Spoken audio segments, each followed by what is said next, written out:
Endi men özüm Kazakistan'a kelgenime 22 yıl oldu. 95 yılı keldim men. Jaz kezimizde ömrümün en jaksı günleri, en jaksı kezi osu Kazakistan'da öttü. Osunu maktan tutam men. Osu mektep başlaganda birinchi meni Gunar Sadobekni chaqirdi. Osu meni sport internatda istep жүргөн. Осындай мектеп бар. Не деп келиңиz мында медсестра болыңыз деп. Сосын келіп барған бетінен сұрадым, ең кісі мені тексерді да, әңгімелесіп отыр ғой, сосын сұрайды, қанша зарплата алғың келеді дейді маған, ақша дейді. Мен айтам, қалай мен қанша ақша алғым келеді?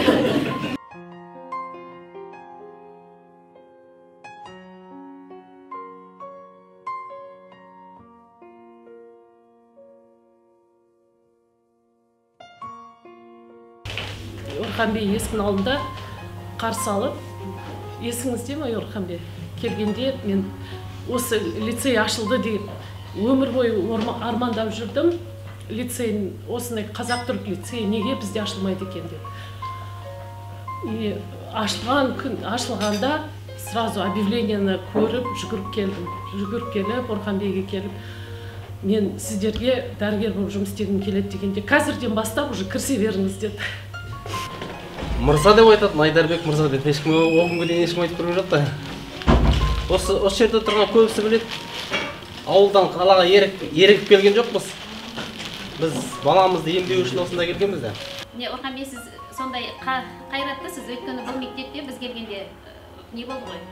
Әйнектер ештеңе жоқ, стройка. Сосын барып түнгі сағат 3-ке дейін жұмыс істейміз.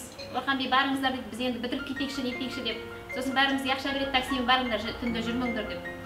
Орхан Бей пицца алып келді. Ол кезде біз бірінші өмірімізде пицца жегенбіз осы Орхан Бейдің арқасында.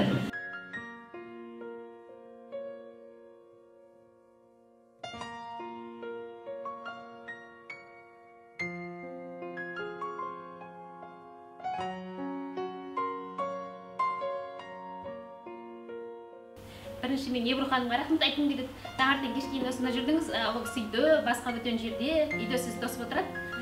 Сол кісінің сүйемелдеуі ғой енді. Сіз алаңдамай, үй жаққа, осы жақта болдыңыз, бар неңізді бердіңіз.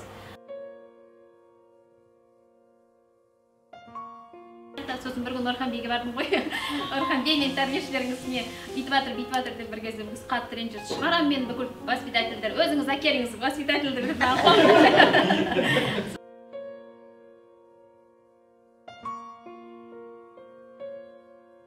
Сіздің кіргеніңіз біз білмей қаласыз. Коридорда Орхан Бей жүргенде ешкім білмейді коридор, қалай кабинетке кіріп кеп қалған. Ол кезде шай ішуге қорқамыз кабинетте. Ну вот столько сразу воспоминаний нахлынуло, столько всего, как пришла, как взяли, как знакомились, как столько и было и хорошего, и плохого, и все. И знаете, вот когда вот все это ушло, и вырисовывается картинка, одно хорошее, все хорошо было. Ол кезде мысалы Гүлнар есен оны айтса, осында тұрған командасы кісілер айтса, мы так не можем работать, это что такое десе, не істейсің, істей алмайсың. Бірақ ол кісілер шыдады, давайте школу вместе откроем, вместе работаем, вместе это поддержим. Yani соның арқасында болды осы бүкіл жақсылықтар. Енді қазақта айтады ғой, келіннің бетіне кім айтса бірінші сол ыстық. Мен сол бақытым сол деп ойлаймын. Петропавлға алғашқы мен келдім, сол үшін осындай біз ыстық болдық. Менің оны басқа біреу келсе сол ыстық болады деп ойлаймын. Сол үшін енді бұл айтылған сондай өзімді білемін, сондай керемет адам емеспін негізі. Бірақ апайлар айтқанына қарасам, өзіме қазір ойбай мен қандай жақсы екенін ойлап тұрмын шынын айтқанда.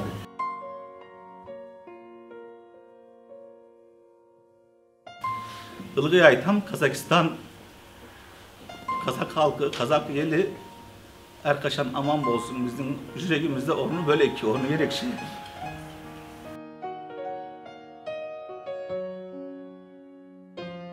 Қазақ халқы негізі онда ешқандай біз ешқашан бір қиыншылық көрген жоқпыз.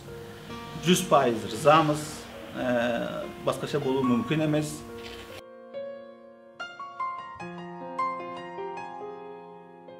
Unutulmaytın dostlarımız var, bavurlarımız var, ağalarımız, apalarımız var. Şimdi Petropavl, ben жаңа aytdım 22 yıl oldu, onun 6 yılı Almatı'da öttü, 13 yıl Astana, o 3 yıl gana Petropavl, bırak o 3 yıldağı Petropavl'da ötken ömür ol başkaşa biz üçün.